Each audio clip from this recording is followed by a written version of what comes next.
Look, I don't want to attack Glenn Beck. I don't want to be in a fight with Clear Channel. But I have my First Amendment. And Glenn Beck is constantly attacking us and is duplicitous. Okay? And I'm sick of double talkers. Now, Al Gore, Barack Obama are discredited punks. And we're still attacking them and exposing them as New World Order fronts. Yesterday with the whole birther thing. The whole first hour attacking Obama and his health care takeover and his cybersecurity and his environment takeover. So people say, why don't you spend more time on Barack Obama? We do. My last two films, Fall of the Republic and Obama Deception, exposing him and who runs him. But Glenn Beck is placed at a key juncture to when Ron Paul's about to win, he comes out and attack him. When other candidates that are pro-liberty, he comes out. He runs these operations. And I've seen him say militias are bad. I've seen him say we need to use the army against Ron Paul supporters. I've seen him say the banker bailout is good. And then say he didn't say that till he got called on it. It's the lying. They intend to keep the income tax and then give you a value-added and sales tax on top of it. But he's pushing that, value-added and sales tax. So is the guy he tours the country with, O'Reilly. A guy who believes in global warming. Sarah Palin says she believes in it. And I get emails going, no, she doesn't. No, he doesn't. He was in USA Today. Put it up on screen. USA Weekend. Their big weekend magazine. Who's that on the cover there? Who is that man? And it's a positive article. In fact, what's the actual headline that doesn't have it? It was something like, don't judge a book by its cover. He's a great guy. He's so wonderful. He's wonderbar. We all live in America. America is wonderbar. I mean, this guy is a joke. And he goes on to say, I believe in global warming. I've got a greenhouse. I'll do anything for the environment. But those light bulbs, I don't like how they look. It's such a problem. And so he gets you emotionally invested in him, saying a lot of the right things, and at key points, flip-flops. And then people are like, can't compute. That's why I got so mad at Deborah Medina. She comes out and says, well, people have a right to question the government on 9/11 Truth. And then she puts out a statement kind of, well, I don't think, anybody else did it with those Arabs. And I'm like, well, whatever, let her kind of be flip-floppy. Just, oh, come on, Deborah. And I still defend her and do everything I can. And then Mark Davis in Dallas, and that's a big show. He fills in for Rush Limbaugh. These people are an evil cult, a dangerous cult of scum and despicable. She's like, absolutely, I agree with you. I get mad at that when I invest in somebody and believe in them. And then I can't then take who I am and my integrity, especially when it's clear-cut in front of me. We all make mistakes we're not thinking. And then we're 4 days in, she never apologized for it. Now, I guess we'll go the lesser of two evils route here. And I've seen countless emails from the Medina campaign, from their people to my listeners going, they send her part of the transcript of what she said on Davis. Don't leave you the top. And that's deceptive. And they say, we're not attacking 9/11 Truth. Yes, you did. See, that's even worse. But then I kind of get into the dirtiness, and I go, I guess she's better than Perry or Hutchinson. So, all right. I'm just not going to vote. I was planning to go vote on Election Day. It was like with the 2004 election, I went and voted, but not for president.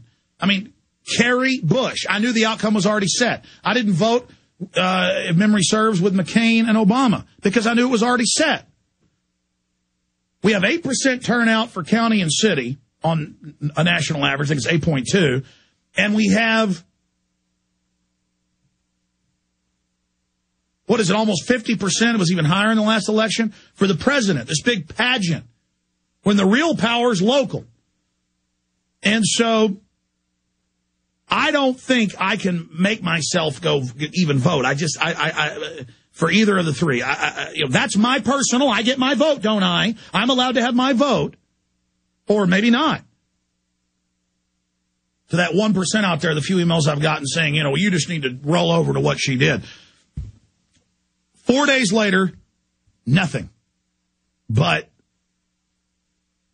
duplicitous emails from their people to my listeners. They sending them part of what she said on the show and saying it's not true, or it's just Glenn Beck, any of these people. I just can't handle it anymore. You know, Israel did target Jim Traficant. They did put him in prison. They did set him up. So I had him on, and we kept going back to Israel. You know, that's something I tried to be more mainstream and just cover the bigger issues. But when Israel needs to be criticized on organs or wars or manipulating our politics, I'm doing that. I mean, have you noticed? We're just trying to tell the truth here. That's all I've got is the truth. Now, let me get into this big headline here. I just had my Glenn Beck article here in front of me. Here it is. And it's up on screen for prisonplanet.tv viewers. We got this out for everybody on Monday, our audience, and I got a lot of hate emails saying you're lying. That's not in the USA Today. I mean, you talk about delusional. It's delusional because people invest in Beck and they don't want to admit they've been conned or that they've been wronged. Beck's failure to retract global warming advocacy provokes online firestorm. This is all over WorldNet Daily, all over Newsmax, everywhere. More conservatives are waking up to the fact that Beck is a shill for the bankers and the elite. And it's not just that he says global warming's real. He says it isn't real on his TV show and radio show, and then a week later says it is real. And he does it over and over. It's the flip-flopping. It's the lying. Glenn Beck has failed to respond to a firestorm of reaction to his comments. The word is, I've gotten calls he did say, well, I do think some of it's real. Glenn Beck has failed to respond to a firestorm of reaction to his comments made during a February 21st interview with USA Today Weekend magazine. Yeah, they're all emailing him and calling him and going, say it isn't so, Beck. And he'll just play joke sounds in the background, I was told. Glenn Beck has failed to respond to firestorm of reaction to his comments made during a February 21st interview with USA Today Weekend magazine, in which he openly and completely reversed his position on climate change by revealing that he believed in man-made global warming. As we reported earlier this week, Beck appeared to stab his conservative audience in the back when he told USA Weekend magazine that man-made climate change was occurring in an article entitled, Don't Judge Beck by His Cover. And again, this isn't stabbing his right-wing audience in the back. We're going past that paradigm. Most of the liberals I know it's a fraud. In the article, Beck tells interviewer Dennis McCafferty,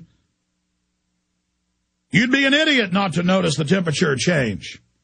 He also says there's a legit case for global warming has, at least in part, been caused by mankind, writes McCafferty, under the sub-headline, he believes in global warming. The blogosphere is on fire with reaction to McCafferty's USA Weekend piece. According to WorldNet Daily, Chelsea Shilling, who pointed out that the posters on the prominent conservative forum Free Republic were furious at Beck for seemingly performing a huge flip-flop on the issue. Seems like the rose-colored glasses are beginning to fall off those who used to view Mr. Beck with good approval, wrote one. But see, maybe I'm not supposed to say he flip-flopped, because that'd be mean. I'm supposed to say, oh, thank you, Beck, for your flip-flopping. Flip-flopping's not bad. It's good, as long as someone who says they're a constitutionalist does it. It's bad when Obama does it, but it's good when Beck does it. Or Deborah Medina. Seems like the rose-colored glasses are beginning to fall off those who used to view Mr. Beck with good approval, wrote one. Okay, final straw for Beck with me, added another. When an unflattering quote comes out about someone else or anyone, they all say, I was misquoted. Everyone does it. The people who were actually misquoted take legal action if the correction isn't printed. In fact, that's why newspapers print retractions or corrections. If Beck doesn't sue USA Weekend, then it tells me his pretensions ring hollow, writes another. And it goes on. This story is key because people need to know that Glenn Beck is going to support the next banker bailout takeover in the next year and a half. Mark my words. You have been warned. Let's get ready to rumble.